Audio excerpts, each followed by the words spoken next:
Hello, I'm Jeremiah Regan, Executive Director of Hillsdale College Online Courses.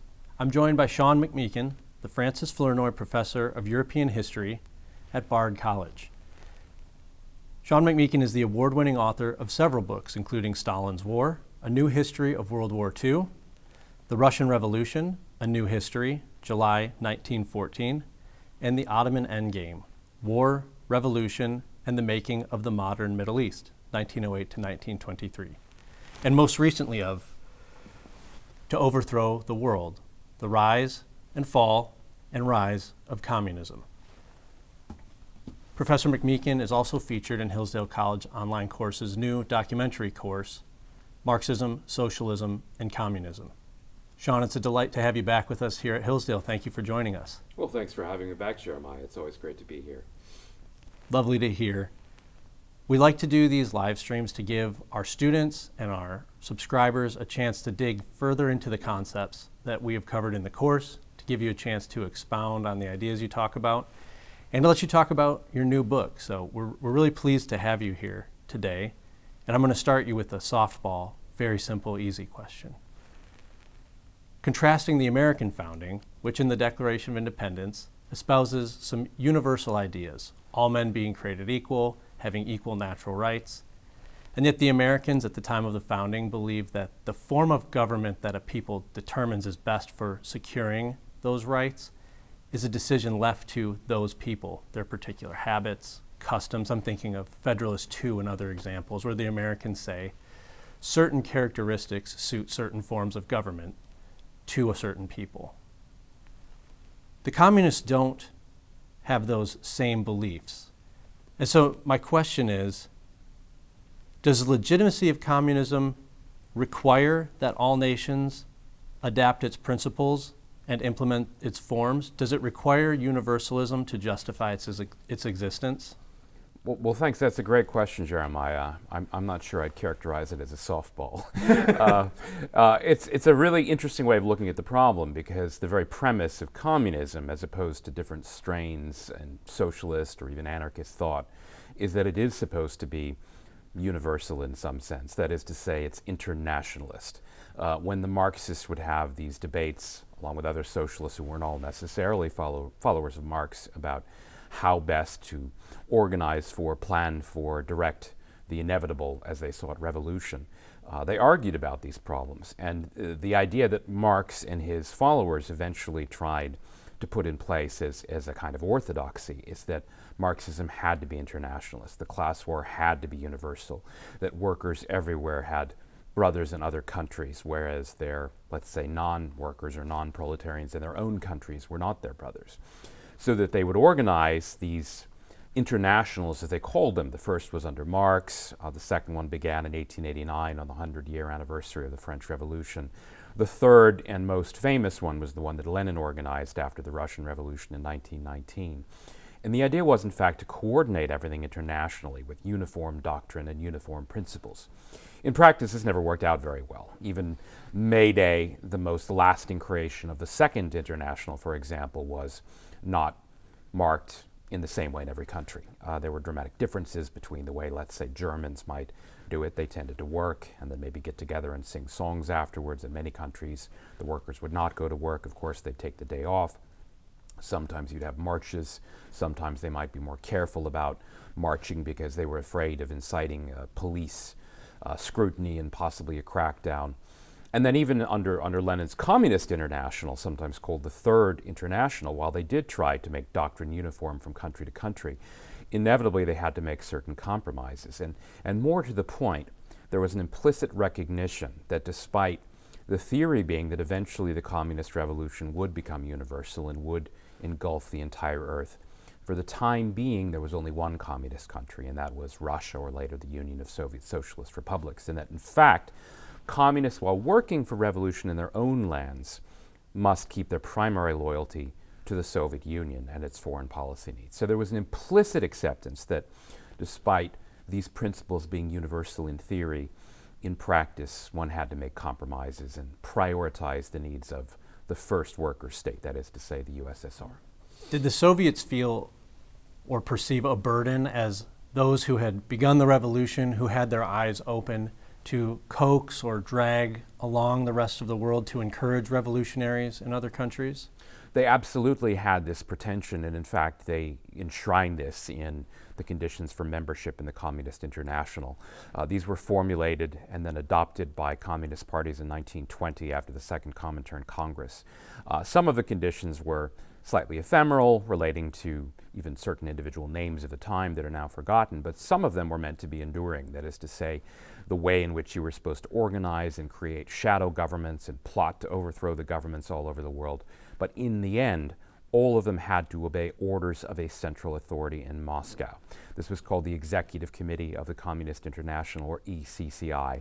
Largely forgotten today, it was effectively the world headquarters of the Communist Revolution.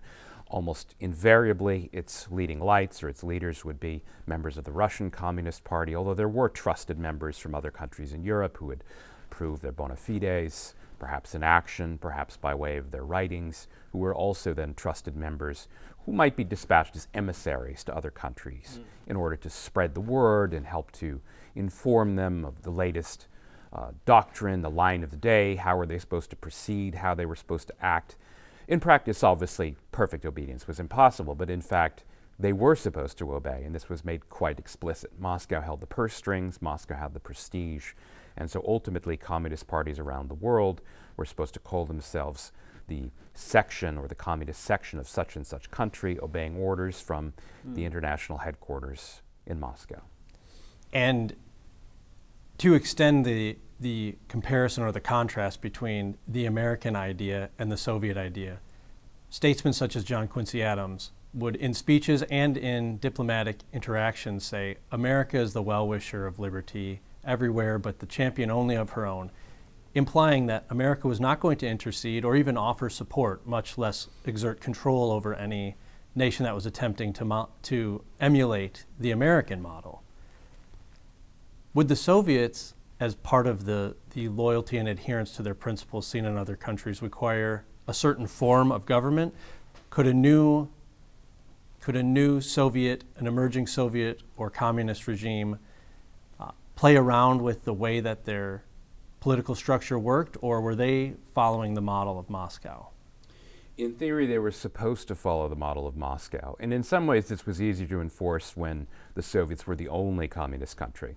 Because after all, anything they did was almost by definition right and good, and the other countries were supposed to lead or follow their example. Once there were other communist countries, it became a bit more complicated because in theory, they were still supposed to coordinate everything with Moscow. The Communist International itself was actually dissolved in 1943, in part for diplomatic reasons. This is when the Soviets were allied with Britain and the United States against Nazi Germany. The Soviets, of course, were not fighting Japan, but that's another subject. But they did this in part as a sort of a diplomatic sop, or almost a gesture in the direction of President Roosevelt in the United States. Also, it was seen as counterproductive. The contradiction in the principle of this constant intervention in the affairs of other countries was every so often it might have been in the Soviet interest to let those countries function normally. When the United States, for example, along with Britain, was sending vast amounts of stores, war materiel, foodstuffs, weapons, industrial inputs, raw goods to the Soviet Union during the war, what we usually subsume under the heading of Lend-Lease, it was in the interest of the Soviets to let that government function normally. So in a sense, they were suspending their normal modus operandi, which was to constantly attempt to overthrow all world governments. So that was basically the principle of the Comintern. It was constantly to plot. Now, this might not mean every single day was active military resistance. It meant you were constantly plotting the revolution. You were constantly plotting at some point to ultimately overthrow the governments for the world. So the Soviets were certainly capable of being pragmatic. So they did disband the Communist International. They brought it back, for Europe at least, in a different form, what we usually call the common form. So this was in the Cold War years. And there was precise coordination, eventually a military alliance as well, known as the Warsaw Pact. China was a bit of a wild card, in part because it didn't belong to the exact same security apparatus, and coordination with the Chinese was never perfect, and later on there was even a pretty dramatic split between Beijing and Moscow we call the Sino-Soviet split. So in the end, the Soviets were forced, perhaps almost against their will, to accept some level of, perhaps plurality is not the right word, in this case it's more one large enough power, that being China, was able to function semi-independently from Moscow. But this would cause friction in places such as Vietnam, where both the Chinese and the Soviets were supporting the communist government of North Vietnam, but had slightly different priorities. In theory, if you go all the way back to the founding of the Communist International, there was supposed to be this kind of perfect coordination. But of course, reality always struck, and the Soviets did have to make compromises from time to time with reality as it arose on the ground. There's a common trope that true communism has never been tried.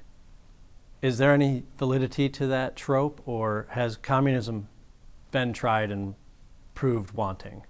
Well, I suppose one could always say that if true communism meant, by definition, the elimination of all private property and all private transactions and all private commerce and the suppression of the black market to an extreme degree, such that absolutely every member of, I suppose in the first case, the Soviet Union, and eventually everyone on planet Earth, would all somehow acquire their needs for daily sustenance from some centralized storage facility, which was overseen by these neutral bureaucrats who supposedly had no greater privileges than anyone else.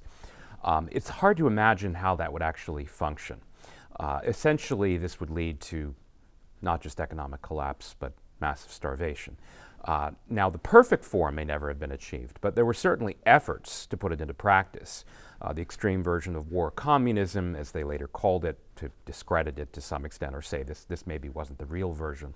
So this was practiced in Russia between about 1918 and 1921, when they had to give up on it and allow certain types of private trading and the grain trade and private retail and so on to come back, simply because otherwise you had massive starvation everywhere. There was a huge famine, among other problems that had resulted: industrial collapse, utter economic devastation.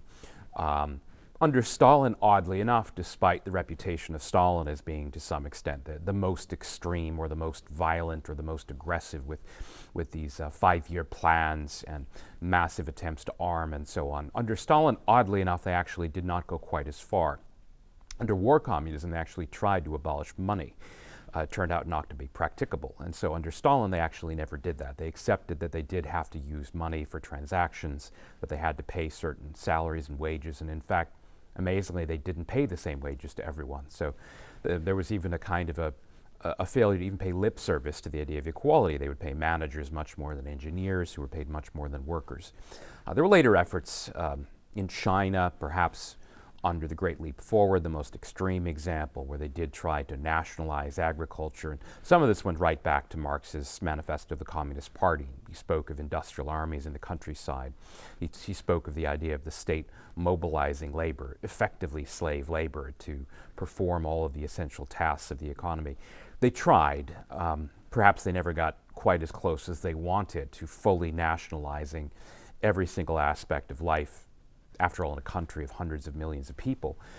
Cambodia perhaps got the closest to some abstract ideal where they had snuffed out human freedom entirely and everyone had just become these kind of slave workers of a state. But of course, as some of Marx's earliest critics had noticed, it was impossible to have a state of perfect equality, because in the end, someone had to run the state, and those people running the state, even if they may have been former workers or proletarians, would cease to be proletarians as soon as they became managers and bosses and bureaucrats and politicians.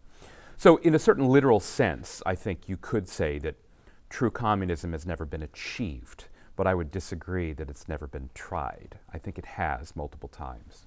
Human nature and the realities of politics continually reassert themselves. That's right.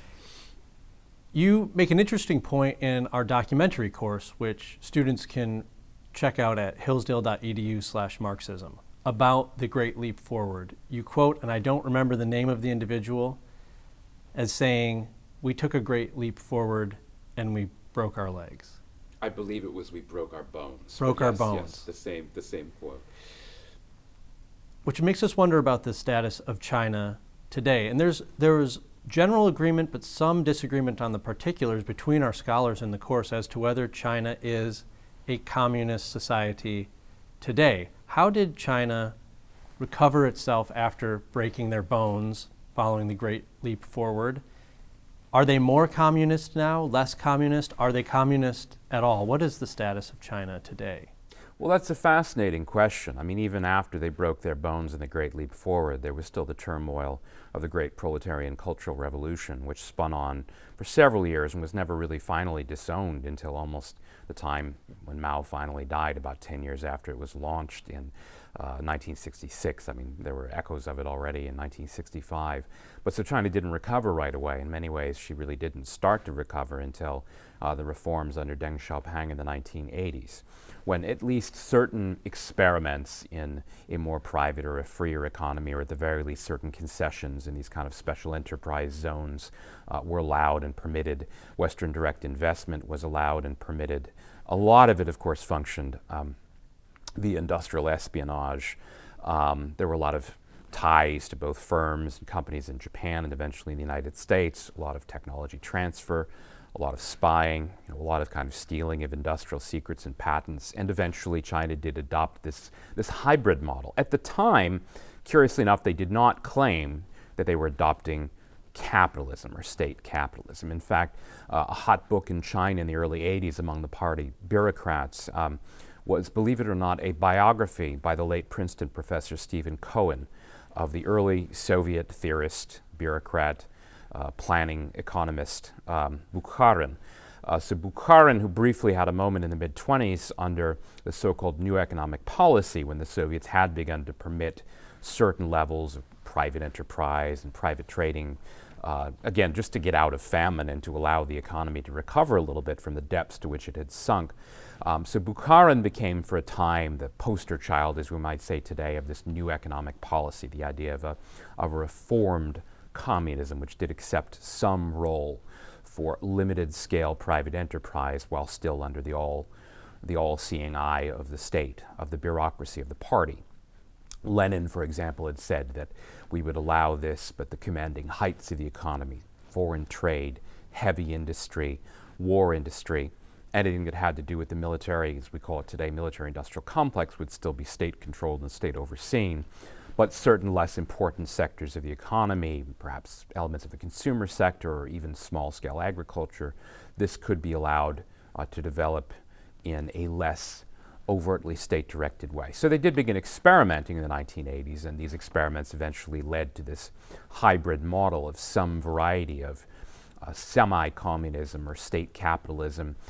The element that I think remains, and your question about whether it's more or less communist is an interesting one. I'm not sure there's a clear answer to that question. I think in the sense of the state control of society, that is to say, the role of the state in surveilling the people, in controlling communications, in controlling the movements, and even to some extent the access of the people to things like schools and jobs. I don't think the state has lifted up as much of the control as it did over certain sectors of the economy. So that there's an element in which, and again, this is something I touch on in the book, perhaps more than we did in the online course, there's an element in which communism has evolved in China in this direction now, where the state is performing in some ways a more efficient function. That is to say, sure, there are still plans and there are still distortions in the economy, and perhaps they're building ghost cities that have been planned without tenants and customers. There's still elements of state planning. There's still elements of the old statist economics that we usually understand by way of communism. Some people object that because there are semi-private or private enterprises, and of course Western capitalist firms operating in China, this means that they've abandoned communism. But the fact is, this was always true, not just in China, but even the Soviet Union. Even in the time of Lenin, the time really at the height of Stalin's 5-year plans, there were many private firms that operated in Russia, again, usually under the guidance of the state or with concessions from the state. Many Western firms were involved in helping to design and plan Stalin's factories, everything from smelting aluminum to producing trucks, tanks, melting steel. All of these things were actually designed, or not all of them, but most of them were designed or kind of put into place by U.S. firms, U.S. engineers, with many U.S. managers. So there was always a role for Western capitalists to play, even in the planned communist economy. So it's a very difficult question to answer. I think we could simply take the Chinese Communist Party at its word. This is another way of answering the question, that whatever it is that they are doing in China is still communism, because after all, They call it communism. They're claiming to be communists. That's We right. should give them the benefit of the doubt. Perhaps we should. The sophistication of the Chinese social controls, the surveillance state, the videos we can see of drones flying around apartment buildings and monitoring people, the social credit system, are these, and this is of course, I'm asking for speculation which might not be quite fair, but what would Marx think of these type of societal controls? Because on one hand there's a misperception that Marx is indicating that people will unite and voluntarily form a communist. There will be a popular uprising in favor of communism. On the other hand, Marx will talk about the need to communism to assert itself through aggression. Where do you think he would fall in this idea of the society still, after decades, having to control its people, meaning the people are not true communists yet? Mm-hmm. Well, I think Marx, like many of his followers, saw or believed that after the revolution, eventually class would dissolve and disappear. But again, this was the theory. Mm-hmm. Until that happened, until that true communism in some longed-for, hoped-for future occurred, he did think that ruthless cleansing political violence was necessary, because there would always be these class enemies, remnants of the old either feudal or bourgeois or capitalist or monarchist elites, depending on the country, depending on its stage of development. There would always be these class enemies who would have to be dealt with. And even in his lifetime, when maybe the nearest approximation of communism occurred in the form of the Paris Commune in 1871, it certainly wasn't perfect communism. In fact, many aspects of it weren't what we might call communist. They didn't nationalize property or abolish the private property. They didn't even pretend to do so. But there were certain other measures that were on the side of greater state control, of greater social control and surveillance, and they certainly did deal with what they considered to be social or class enemies. They adopted the red flag, certain elements of what we might call the socialist or communist tradition, and Marx embraced them. And in fact, even when it went down in this blaze of violence as the French army fought their way into the city, and the Communards set fire to the Tuileries and the Hôtel de Ville and many other buildings, and they actually sent women into battle against the regular army, and there were these horrendous casualties and all this bloodshed that was later almost exorcised by Parisians when they built the famous Church of the Sacred Heart, the Sacré-Cœur, up in Montmartre.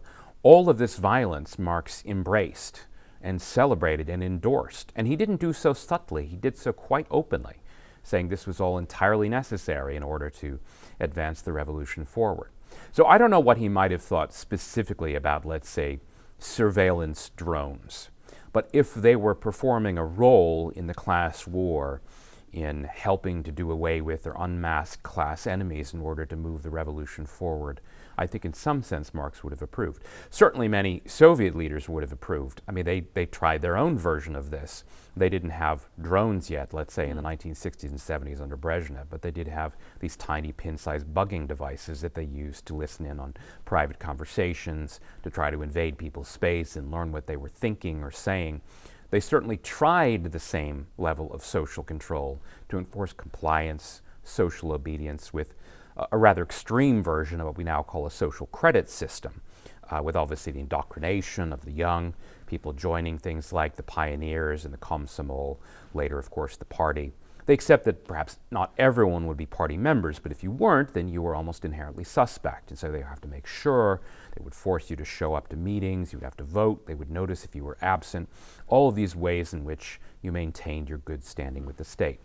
They didn't call it a social credit system then. In some ways, it was perhaps more elaborate. It was certainly more expensive and extensive in many ways. It required more effort on the part of the government. What's so striking, I think, about the more recent efforts at imposing this social control or social credit system is how much easier it has been made by new technologies. And the fact that so many people, of course, will voluntarily wire themselves up by sharing their innermost thoughts with social media companies, or perhaps even with their listening devices in their home. whether you're talking about the Alexa or other listening devices that now will actually listen to our private thoughts and share them out with various brokers who are buying up information about our interests, our needs.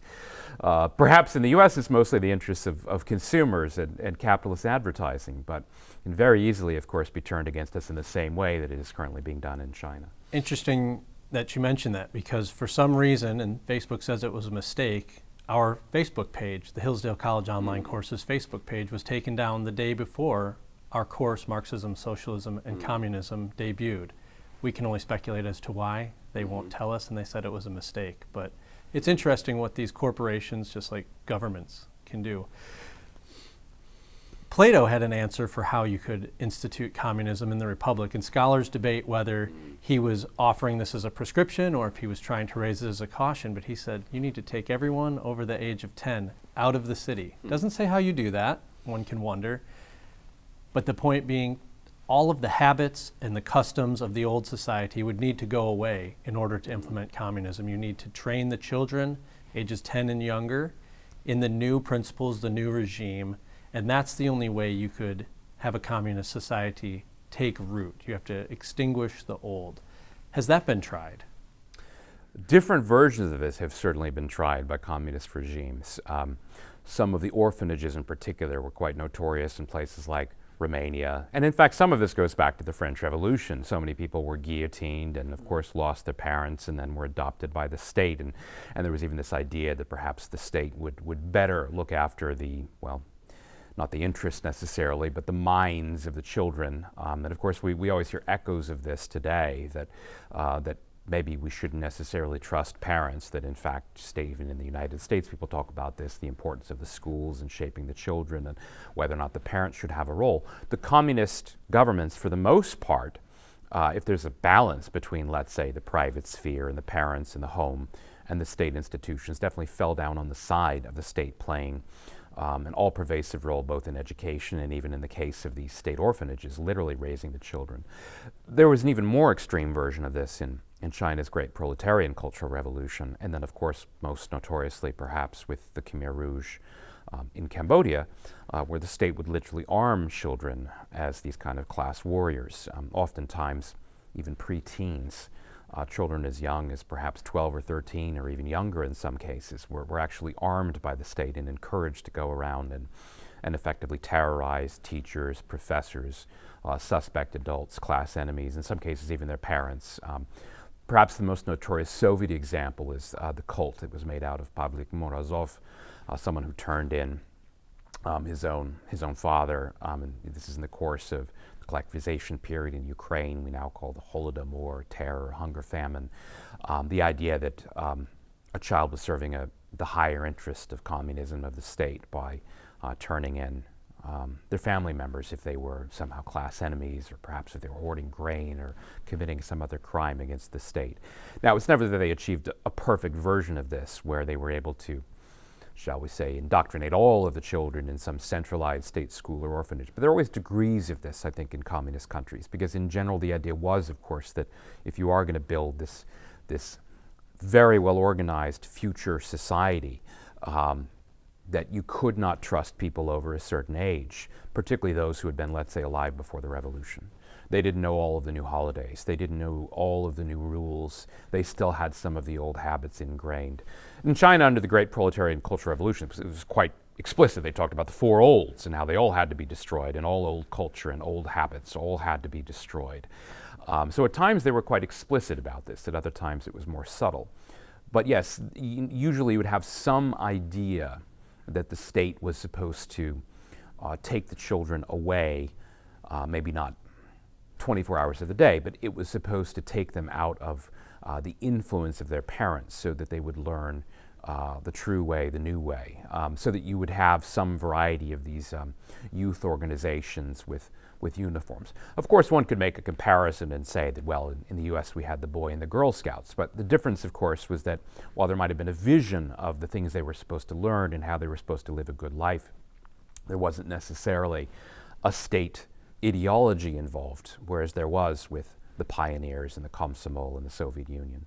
And obviously other totalitarian states had versions of this. The Hitler Youth, the Hitler Jugend is a famous example in Germany. I mean, I think any state that really does want to make radical change or transformation realizes that you have to start young. And so for the older people, in the course, there's a shocking letter from Lenin saying we need to some regional commissars that you need to make an example of people, and I mean hang them up in public so that people can see and write me a response saying that you've done it. So sometimes those who held the older views or did not adapt to the new regime were simply killed or liquidated.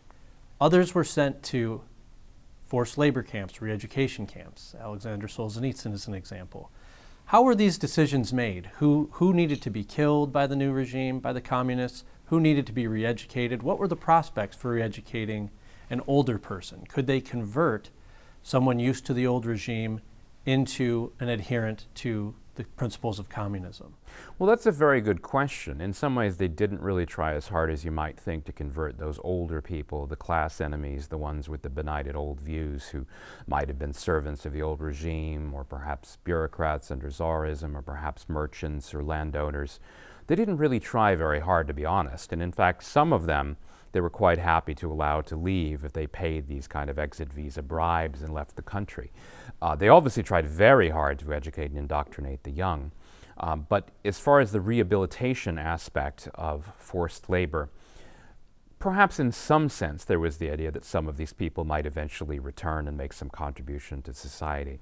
But the goal in most cases was a little bit more simple. It was both punishment, of course, and then also to have them labor.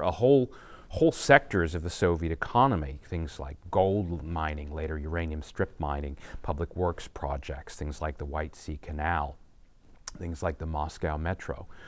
These were all built by slave laborers. So to some extent, the goal was quite simple. In fact, it was enshrined in the Soviet Constitution. Going back all the way to the revolution, they talked about this idea of a universal labor obligation. And that's actually right in the Manifesto of the Communist Party, quite remarkably. You know, the idea is that to some extent, even if you cannot transform their minds and turn them into good communists, you still have them serve the state. And by serving out their universal labor obligation, again, some of this might have been in forced labor camps or in certain specific public works projects. Some of it was a little more informal or haphazard. They would have these Saturday work brigades, the subotniks they called them, which was there they used this Orwellian language of calling it voluntary, except that of course it was not voluntary, and in fact they quite openly bragged about how they were forcing everyone to work on Saturdays, but they were, I suppose, doing so voluntarily. But so the idea is the universal work obligation was the way that these people were being effectively employed, you might say, in order to build this future communist utopia. The re-education part, not so much in the early days. You began to see a bit more of that in the 60s and 70s, particularly under Brezhnev, when there was a bit more acceptance that perhaps not everyone will always be communist, so that you might unmask yourself, for example, by trying to leave the country if you tried to cross the border into Finland. There, the re-education, though, again, it wasn't as constructive as you might think. Usually you'd be sent to a psychiatric hospital, and effectively you'd be given various treatments and injected with various psychotropic drugs until you kind of confessed your sins against communism, your imperfect understanding. Once you admitted that you were mentally ill, that you were not a believing communist, then they would lessen up on the treatment, and you know, if you became quite obedient and ready to serve, then they would release you back. So that was a kind of re-education. George Orwell dramatizes that process in 1984, and one of the things that strikes you when you read it is how much time and effort that must take the government to cause Winston to love Big Brother, for example. Mm-hmm. O'Brien, his interrogator, has to spend hours and days and months with him, and you think, in practical terms, that would be actually quite difficult, the amount of resources the regime would have to expend on turning a resistor into a true believer. And they did do that with some, but again, some of them they were quite happy simply to put to work to death, or in the case of the more famous Great Terror under Stalin, simply to beat them into confessing to their crimes, and then of course just having them executed, you know, which was in some ways a simpler way of dealing with the problem. Even though many of those people were actually believing communists, who had fallen afoul somehow of the latest dictates or seen by Stalin as potentially threatening, or seen by someone else who was trying to curry favor with Stalin as potentially threatening, and so they would be beaten sometimes in the famous halls of the Lubyanka kind of torture chambers of the Czech of the NKVD, the later KGB, which changed its name many times, but the idea was the same, to torture people into confessing their crimes against the state. So again, they didn't always try rehabilitation, but it was tried from time to time, although usually, again, they worried more about indoctrinating the young into their belief in the system than, shall we say, re-educating those who were seen as almost beyond repair or irredeemable. We've been talking about the domestic policies of communist regimes and the Soviets. In your provocatively titled Stalin's War, you turn to foreign policy, and you make the argument that Stalin was one of the chief instigators and beneficiaries of World War II. Why was Stalin interested in World War II, and what did he do to turn it to the Soviets' advantage? Well, I think people have this mistaken idea of Stalin that because in some ways he seemed more chauvinistic or even perhaps nationalistic, or he built the Soviets into a great power and they won this war, that somehow he was more of a Russian nationalist than communist. However, we now know a lot more about Stalin's development, his early life, even his marginalia scribblings on various works, everything from his taste in movies to the kinds of things that he would write about or muse about. He was certainly in some ways a complicated figure who was capable of a kind of dark humor, cynicism about the world. But he was absolutely a communist, and an important part about his worldview, which dated back to Lenin and his own study, along with Lenin, of the history of the First World War, and Lenin's own writings during the First World War, and these are hardly secret. I mean, most of them are right there in the collected works of Lenin. Of course, we have most of their musings are quite well known because they were published, and so we understand how they thought about the world. So that when they looked at the First World War, for example, both before and then during it and also after it, they saw this as part of this dialectical process, that although Marx had maybe initially prophesied that the revolution would happen after something that he called immiseration, that people would be proletarianized and eventually some ever tinier number of capitalist plutocrats would own everything and the workers would just kind of eventually rise up. You know, as the doctrine evolved on the fly before and during the First World War, the idea was that in fact the contradictions of capitalism would come out in the form of imperialistic rivalries, squabbling over markets, and eventually, of course, war. And this war would then help to destroy and weaken the various capitalist powers, and this would lead to the revolution. The communists would use the war as a kind of a springboard to power. In Lenin's phrase, turn the imperialist war into a civil war. And so the idea was that it wasn't just that war was this inherent part of the communist kind of a worldview, but that a specific type of war, imperialist war, war between these powers called either capitalist or imperialist, these wars were kind of inevitable.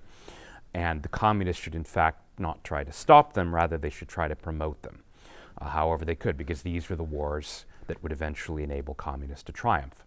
Lenin was quite explicit about this in a work called The Military Program of the Proletarian Revolution, which followed up in his slightly more famous work on what he called imperialism as the highest stage of capitalism. He said that, you know, this war would beget a class war, and eventually in one country after another, communists would come to power.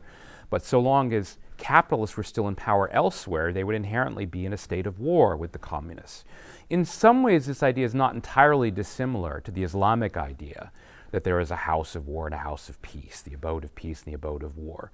That in practice, there is always this kind of perhaps undeclared state of war between the Islamic world and the non-Islamic world. The war might be hot, it might be cold, it might break out at any time, but this inherent tension would always be there.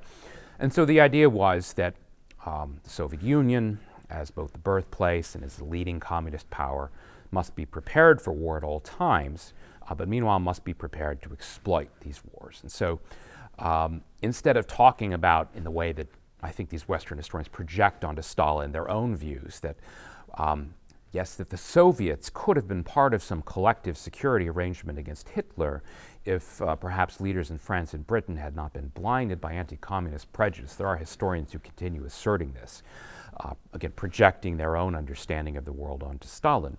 Stalin didn't talk about collective security. Stalin certainly wasn't talking about, let's say, how we can all work together against the Nazi threat to European civilization. Rather, Stalin thought that Hitler was part of the capitalist world and that eventually the various capitalist parties would go to war with one another, and that it was the interest of the Soviets to wait until their moment came during that war and then they would strike. This wasn't just some theory, it was something they actually talked about openly, and it's discussed in various texts, some of them theoretical, some of them speeches going back to the early 1920s. Again, based on their experience and understanding of what had happened in the First World War. You had two warring capitalizations of so-called capitalist powers, and out of that war had emerged communism, the Soviet state. They didn't know precisely how it would happen. Stalin wasn't clairvoyant, he wasn't some Nostradamus. Rather, he saw this as in the interests of the Soviet Union.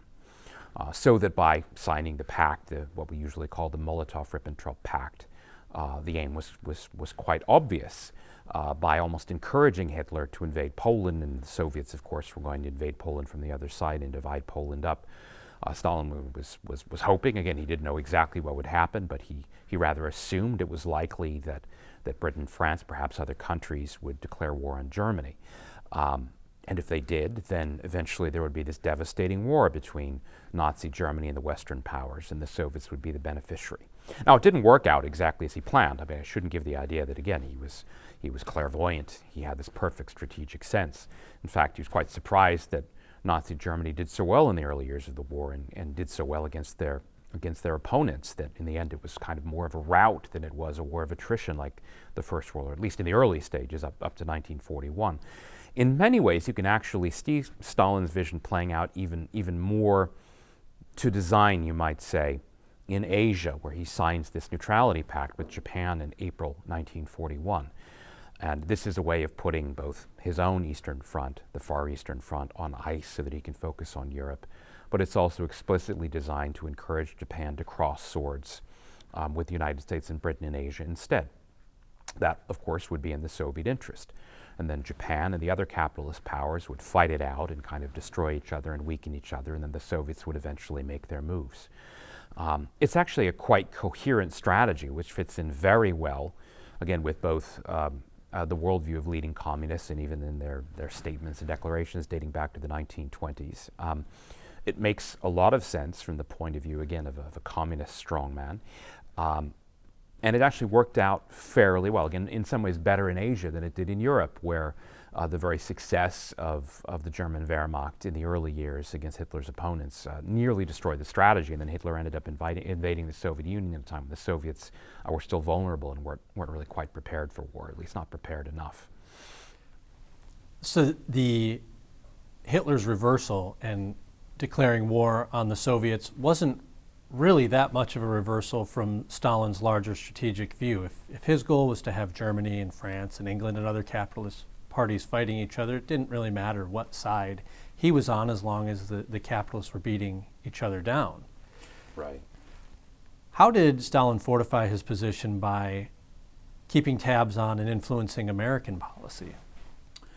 Well, Stalin had, as we now know, of course, many agents working in the Treasury Department, in the State Department, along with a lot of other officials who might not have been, again, Soviet agents who reported regularly to handles, but simply sympathized with the Soviet Union. There was this kind of atmosphere in and around the White House and in and around the upper ranches of the Treasury Department, and particularly the State Department, that was broadly sympathetic to the Soviet Union. The Roosevelt administration had recognized the Soviets in 1933, which the previous three administrations had not done, in view of the Soviet default, effectively defaulting on all foreign loans and obligations, including those incurred by U.S. banks and the U.S. government, viewing the Soviets as an outlaw regime that had kind of violated their international obligations, and all these other reasons. Their devotion to world revolution and to toppling world governments. Various good reasons for not recognizing the Soviets. So dating all the way back to 1933, the Roosevelt administration had taken a much friendlier attitude towards the Soviets. This didn't mean there was any kind of alliance. There were quiet trade relations. At times, the Roosevelt administration even flirted with a tougher line. For example, after the Soviets invaded Finland in November 1939, there was a moral embargo that was declared so that certain types of dual-use or military exports to the Soviet Union were at least temporarily put on hold and abandoned.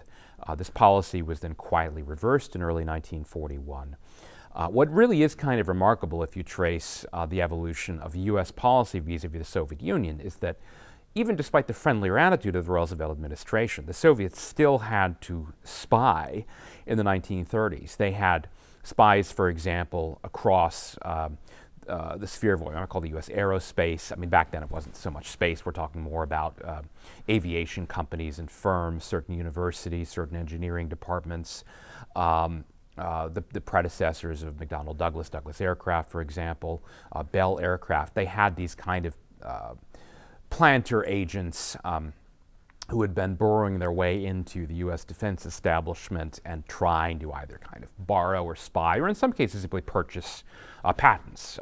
They did actually purchase sometimes for cash, quite openly and legally, patents for things like the suspension, the Christie suspension used in the famous T-34 tank, or certain types of military cargo aircraft. So that the Soviets had to, that is, both spend the money and also spend the effort trying to either purchase aviation technology secrets or, in some cases, of course, pry them out, spying them out. After 1941, it was quite remarkable. They didn't have to do this. They simply ordered everything. They simply procured it, and they didn't really have to pay for it because of Lend-Lease, or that is, they were expected to pay for it at some day in the infinite future, perhaps after the war. They simply placed orders, and even some of the people who used to be spies now became purchasing agents. It was really quite a remarkable transformation. It didn't really get going, of course, until after Hitler invaded the Soviet Union, and so then the idea was, well, the defense of the Soviet Union, or the survival in the first case of the Soviet Union against the Nazi threat, meant that all of the interests of the Soviet Union, particularly in the military sphere, were now, according to Roosevelt's interpretation of the Lend-Lease Act, U.S. priorities as well. And so they were given the same requisition forms used by the U.S. Army. And in fact, in many cases, they're actually given priority. The most famous I talk about in Stalin's war is effectively it took over Newark Airport during the war. They took over Fairbanks, Alaska. I mean, almost the whole town, really, because Stalin didn't trust that U.S. pilots could fly him the warplanes that he was receiving by way of the Alaska route, who were being flown into the Far East. He didn't want U.S. pilots to land on Soviet territory. And in fact, he thought even Nome was too close to Soviet territory. And so the Soviet pilots took delivery in Fairbanks. That was the arrangement. So it wasn't just about helping the Soviets, it was even about prioritizing them. In fact, this, again, there's nothing secret about this. Even after Pearl Harbor, when Hitler, among many other people, assumed, and this is part of the reason he made the foolish decision to declare war on the United States, that the U.S. would plunge into this Pacific War against Japan, and that's where the U.S. priority would be. Roosevelt made clear in the joint Arcadia declarations with Britain, with Churchill in December 1941, that it wasn't simply that Germany was the U.S. the first priority, but the first priority above all other priorities in the war was, in fact, assistance to Russia's offensive by all available means. So we talk about Soviet influence, but honestly, I mean, this wasn't even about influence operations. I mean, in some subtle way maybe, but this was actually Roosevelt's own decision. And again, maybe from the American perspective, or perhaps the way Roosevelt was justifying it to himself, letting the Soviets do the fighting and giving them the equipment and the foodstuffs and the material and the inputs that they needed for their own war factories and the tanks and the trucks, the Studebakers and so on and so forth. Well, better that the Russians bleed and die than Americans. I think this is probably the way Roosevelt justified it. But it sure did work out very well from Stalin's perspective. Is the Cold War a direct result of these policies? Is propping up the Soviet regime, aiding them, and helping them sustain their combat operations, did that result in the Cold War that followed? Well, I think it resulted in the sense that it helped the Soviet armies both to survive and then eventually triumph and, of course, impose their will on Eastern Europe and enlarge the Soviet Empire, which turned the Soviets into, you might say, a peer competitor, as we used to call it, a superpower. There were other aspects to this. In addition to all of the the Lend-Lease aid the United States sent the Soviets up until 1945, although of course they did finally, well, they stopped the European aid after VE Day. The aid to the Soviets in the Far East continued right on through the summer of 1945, right up to the end of the war. In addition to this, the Soviets also conducted these massive scale looting operations, industrial looting operations in occupied Germany and Poland and Hungary, all the other countries they occupied. So there were other ways in which the Soviets turned into a kind of a peer competitor. So I guess the way I would answer your question is I think some type of confrontation was perhaps inevitable. The reason the Cold War, I think, took on the shape that it did, that the Soviets were able to actually, in some ways, punch above their economic weight as a quasi-peer competitor of the United States. Some of this, of course, was also because of spying. Manhattan Project, as we know, the Soviets had spies there, and so they were able to get a kind of head start in their own atomic bomb program. There was a lot of technology they had acquired from the United States during the war, technology and various patents they acquired from Germany after the war, just quite literally by shipping the stuff and many of the documents back to Russia. I think this allowed Stalin and the Soviets, again, to become a peer competitor, a real threat to the United States. That is to say, there might have been some type of a strategic confrontation or conflict, but I think it was in part because of the Lend-Lease aid that the Soviets were able to become as powerful as they were. That is, a genuine peer competitor to the United States. Then in the remaining time we have, let's turn to your newest book. We've just been talking about the rise of communism, but of course it fell, at least in terms of the Soviet regime and many of its satellite states. And it fell after decades of human misery, tens of millions of deaths, either from starvation or directly killed by their governments, a legacy of failure and horror and misery. And yet, you say the rise and fall and rise of communism. What is happening today with communism? Is it rising again? Well, I think like many of us who were alive for the dramatic events of the late 1980s and early 90s when we saw eventually the fall of the Berlin Wall, the collapse of the Soviet Union, people now recall, perhaps with a bit of irony, the Francis Fukuyama thesis about the alleged end of history and so on. And we have maybe an image in our mind. We have Reagan with some of his speeches, Mr. Gorbachev, tear down this wall. It's quite amazing. 1987, 2 years later, the wall actually is torn down. Or we might remember Yeltsin bellowing on the tank and staring down this, what he called an anti-democratic, anti-constitutional coup d'etat staged by these elements of the old Communist Party and Russian state. We maybe have this idea in our mind that, well, thank goodness that all that is over and it's behind us, and thank goodness that the Russian people rose up and threw off their oppressors and so on and so forth. Well, even in the case of Russia, there's a lot more that we know now that perhaps we didn't know then. Even when it comes to some of the Gorbachev reforms, such as perestroika. Back then, Gorbachev became, oddly enough, even more admired in the West than he was in Russia. In fact, in Russia, he's largely despised. His legacy is seen as someone who just brought about the decline and fall, really, of the Soviet Empire. But in the West, I think he was both revered and admired. He was seen as this peace-minded leader. For whatever reason, people credit him more than Reagan in some of the arms control agreements, even though it was mostly Reagan putting the pressure on Gorbachev. People forget a lot of things. They forget the Soviets were, of course, still fighting a brutal war in Afghanistan right up until 1988. They forget that the Soviets shed blood many times, on many occasions, suppressing protesters, demonstrators, right up to really the end of the 1980s.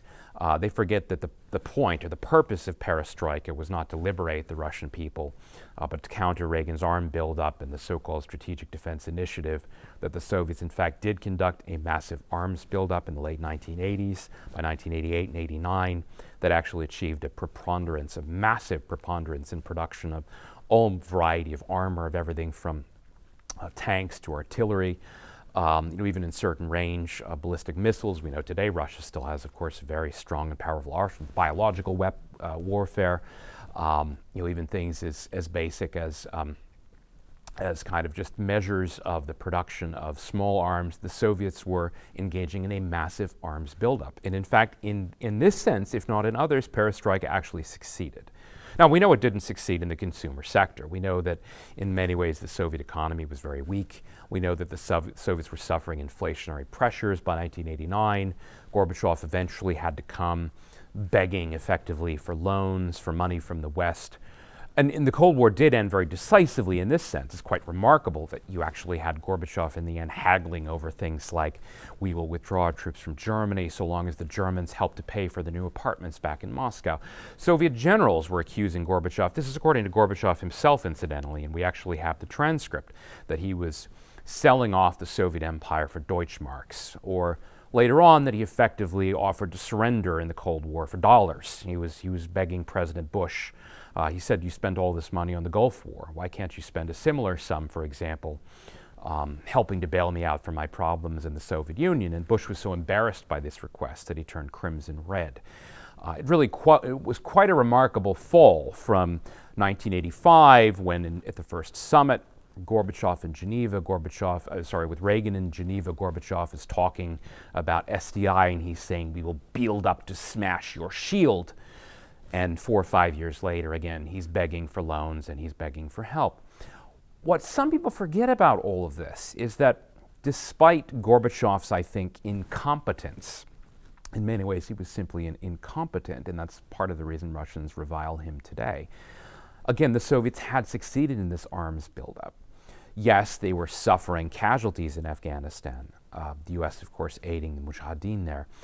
In many ways, that did harm the prestige of the Soviet military. But it was still Gorbachev who crossed swords with his own officers. He would order them to suppress demonstrations in places like Kazakhstan or in Georgia. And then he would disown them and rebuke them publicly. When there was a crackdown a little closer to Europe that got more attention in Lithuania and in Latvia, so now we're moving into 1990 and early 1991, he actually publicly, again, repudiated and rebuked the officers who had actually carried out basically his own orders. And in the end, the military didn't stand with him. And so in a very different sense, but perhaps a more literal sense, the so-called August coup of 1991, a coup carried out by Gorbachev's own appointees, something like 18 of the 20 men in effectively the version of the Politburo who were involved in this coup were his own appointees. Gorbachev himself had originally been effectively ushered into power by the KGB. There's a lot we still don't know about this coup, but the part that we do know is that in the end, enough elements of the military turned on whether it was Gorbachev again or Gorbachev's appointees in the government. It's a little bit vague, but that is, they refused to fight for that government. It was effectively a kind of a mutiny. What I say in the book is that to some extent this was a little bit like what had happened in 1917 with the Kornilov affair, that Kerensky fatally had undermined confidence and lost the faith or the loyalty in a critical number of officers in what was then, of course, the Russian Imperial Army, who then refused to fight for him when the Bolsheviks took power, which mattered, of course, because they didn't have that many men under arms either in Petrograd, but they had just enough to make it count. Gorbachev forfeited the rights of the army. And there was an initial moment of euphoria, and Yeltsin actually tried to ban the Communist Party, and there was a lot of talk of a reckoning that we'll finally know the truth about the crimes of communism in Russia. Some people know that there was actually a trial in 1992 involving the Russian Communist Party. I think some people, though, have the mistaken idea that the Russian Communist Party was put on trial, a bit like many of the leading Nazis at Nuremberg for their crimes. In fact, that's not what happened. In fact, the Communist Party sued to be reinstated as a legal political party in Russia, and the Communist Party won. They won their lawsuit, and that's why they did become a legal party in Russia, and they contested and nearly won the 1996 presidential elections, and they're still, depending again on the year, either the second or in some cases almost the largest political party in Russia, even though Putin is usually able to neutralize them or keep them under control. They, of course, still operate under Russian law as a perfectly legal entity, claiming that, in fact, the idea that we were some kind of organized criminal conspiracy was wrong. We're just a political party like all the others.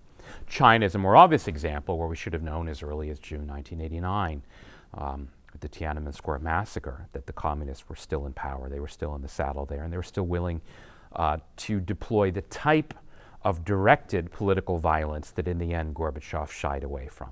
Again, not that he was squeamish in all cases about bloodshed. He did order many crackdowns, but in the end he did decline or refuse for whatever reason. Maybe it was because he enjoyed all the press adulation he was getting in the West, being invited to Western universities, being showered with praise and accolades, and being called Time Magazine's Man of the Year. He wasn't universally acclaimed. A story I used to know in the years I lived in Turkey was that when he went to speak at Middle Eastern Technical University in Ankara, they actually pelted him with vegetables and tomatoes because these were Marxists who saw him as a sellout. But Gorbachev, again, for whatever reason, vanity or a desire to be thought well of by his admirers in the West, in the end he shied away from the type of serious crackdown that perhaps he could have deployed to keep the empire together in Eastern Europe, or at the very least in a kind of operation of triage in the Soviet Union. What about the idea of communism in the Western mind?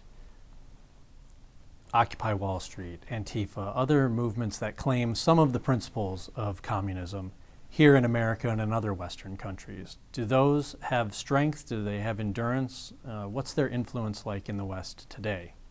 Well, there are certainly many movements there that are either inspired or perhaps associated with, or you might say adjacent to either Marxism or communism. Until recently, the label itself would of course be abjured or would be denied because communism used to be almost a taboo word in American politics. Now it's true that anti-communism too was always seen as this extreme movement associated with McCarthy and McCarthyism.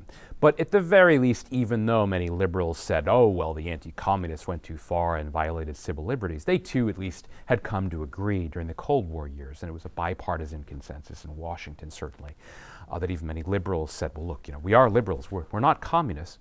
I think that taboo has begun to fade, in part simply because many people no longer have a living memory of the Soviet Union, the Soviet Empire.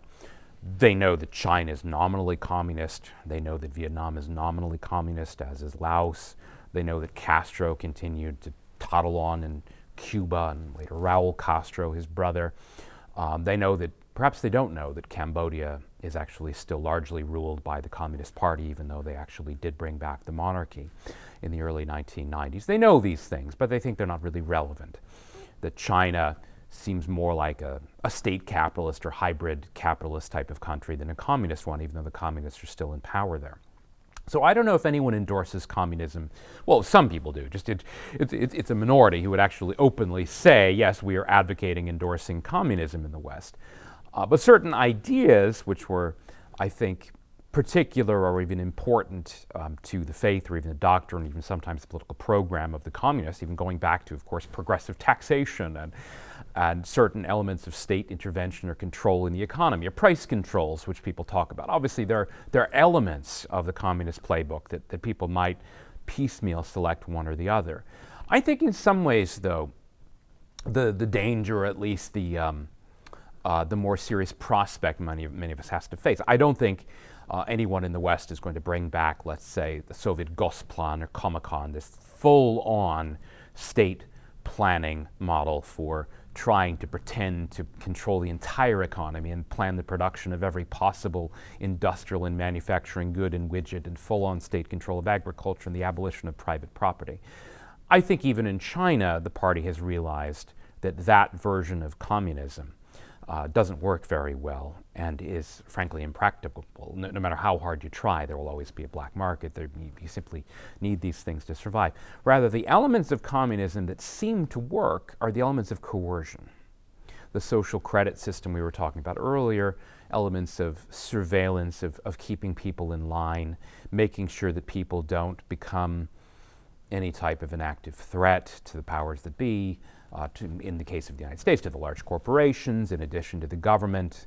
Of course, there's a lot of interaction between them. That is, the variety that we have to deal with now, in some ways, I think, is perhaps less overt than the communist idea of abolishing private property and confiscating everyone's goods and nationalizing all private firms. I don't think that's the type of thing that a lot of people are advocating practically. But the statist aspects of communism, again, many of which are not new at all. You can go back to the writings of Marx and his earliest critics.